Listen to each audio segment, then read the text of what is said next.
the organizations that really came together. There's Space Launch Delta, SpaceX, NOAA, and NASA to really forge a great partnership to have another excellent mission.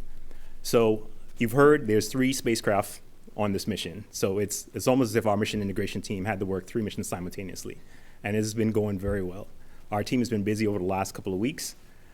Last week, we had our mission dress rehearsal, which was a simulated countdown where we really exercised the team to get them very prepared to be on console, to be able to handle anything. We also had the FRR last week, which went well, and we were ready to proceed forward with the rest of the integration. And we also, on Friday, we also had the Space Launch Delta 45 LRR, which also the Space Launch Delta 45 leadership gave their go to proceed into count. And earlier today, just about an hour and a half ago, roughly, we concluded the joint NASA SpaceX LRR, where all of leadership gave the go to step into launch count early Tuesday morning. And with that, I'd like to play a video here. We have a video here to show you some of the integration work that has been done. So here, as you heard mentioned, IMAP arrived here at Astrotech in Titusville around May, second week of May. And then also Swiffle L1 and Carruthers arrived mid-July. And as we mentioned, the payload adapter mate happened early September, where all 3 spacecraft made it and you had a good shot there. And the encapsulated assembly, which you're looking at right there in the photos, that occurred September 16th. And then the transport to the launch pad, and that's what you're looking at right there, to the hangar near launch pad, is looking at transport. That occurred September 17th. And you get some good shots in front of the VAB. And this is just an example. This is not the actual footage of our launch vehicle, but this is an example of what it looks like.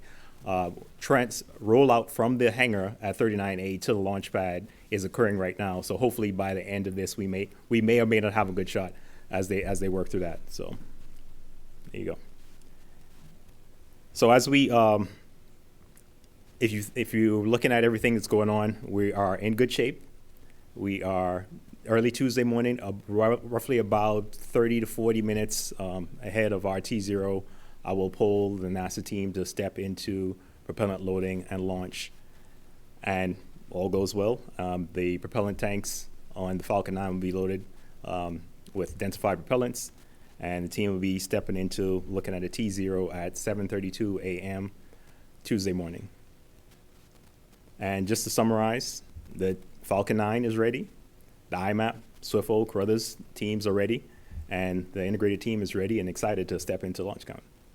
With that, I would like to turn it over to my partner in crime, who I've worked with since like 2012, Juliana Scheinman, the Director of NASA Science Missions.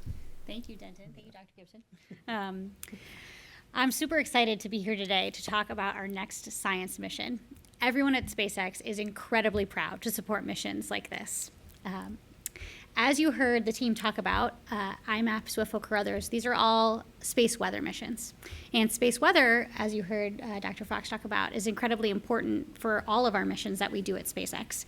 For launching Falcon, like launching IMAP, for human spaceflight missions, and for operating our satellite constellation. The space weather data is critical for mission success, and it's critical for future human missions to Mars. So thank you, NASA and NOAA, for doing amazing missions like this that help us build the next generation and the next missions. As you've heard me speak about in the past, one of the reasons I came to SpaceX was because I wanted to help enable greater scientific exploration. And the way we do that at SpaceX is by lowering the cost of access to space. And we have been very busy doing just that for NASA and for NOAA over the past few years. In fact, as you heard Denton mention, IMAP is our 13th mission for the NASA Launch Services program. It is also our 7th mission in less than 2 years for the NASA Launch Services program. We've been busy. Earlier this year, we launched SphereX with 4 Punch payloads. In July, we launched the Tracers mission, which flew with a total of 5 NASA spacecraft. And coming up here, we're launching IMAP, Swiffle, L1, and Carruthers. So actually, this year alone, we will launch 16 critical NASA science payloads when you look at, when you add in the commercial lunar payload services missions and rideshare missions that fly on our transporter program. So we are big team science and very proud to support those critical science missions. Also, when I think about the next generation of vehicles, I'm super excited for how Starship will enable another level of science.